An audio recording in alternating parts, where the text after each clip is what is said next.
Hello and welcome to the first ever episode of Box Office Receipts, a podcast where I talk about Hollywood's successes and failures at the box office. So I'm your host, Tyler Callahan, and if you do not know who I am, I make another podcast called What Happened and make occasional YouTube videos. One of my series on my YouTube channel is going over the summer box office because of my interest in movies, and in these numbers, seeing which movies do well or don't and why. But even when the summer is over, I still wanted to talk about the numbers, so I started a second podcast.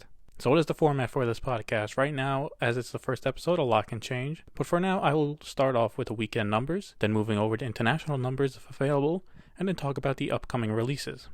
The episode goes over the numbers for the weekend of November 30th. In first place for a second weekend in a row is Ralph Breaks the Internet with $25.7 million, bringing its total to $119 million.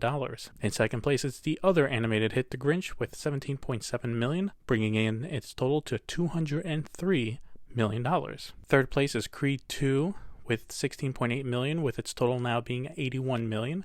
Next in at fourth place is Crimes of Grindelwald with a really not good 61% drop with $11.2 million, bringing its total to $164 million. And to round out the top five, Bohemian Rhapsody made $8.1 million with a total now of $164 million. So worldwide, Venom is still doing pretty good in China, bringing its worldwide total to $843 million.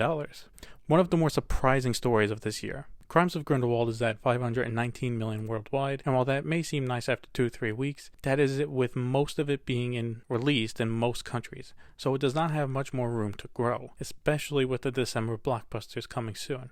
And just based on these weekend numbers, it looks like America is kind of done, at least domestically, with this movie. I will probably talk more about Fantastic Beasts if I do a 2018 roundup episode, but this is a case where the movie is deserving of the box office total. The movie was not that good, and if the legs for this movie gets worse, it'll be the lowest grossing Wizarding World movie yet. Something that should be slightly worrying, at least to Warner Brothers, who now have 3 more of these to make. Another movie I wanted to mention is the big success story that is Bohemian Rhapsody. On a budget of around $52 million, it now has made $539 million worldwide.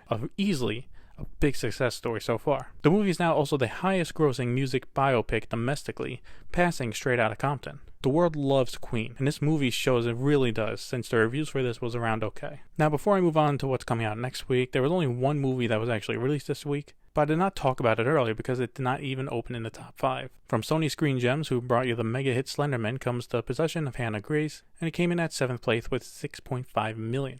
Now this will not be a total loss for Sony because the budget for this is around $9.5 million plus marketing, so after TV licensing and Blu-ray and digital sales, it might make a small profit. For new releases this weekend, it's still the calm before the storm later on in December.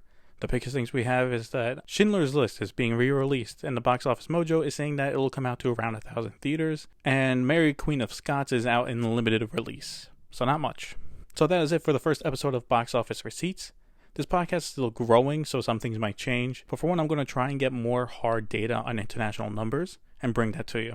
But otherwise, this is the format for the show. If you're interested, you can follow me on Twitter and Instagram at TylerCallahan95, and visit my website at tylercallahan.com. Thank you for listening.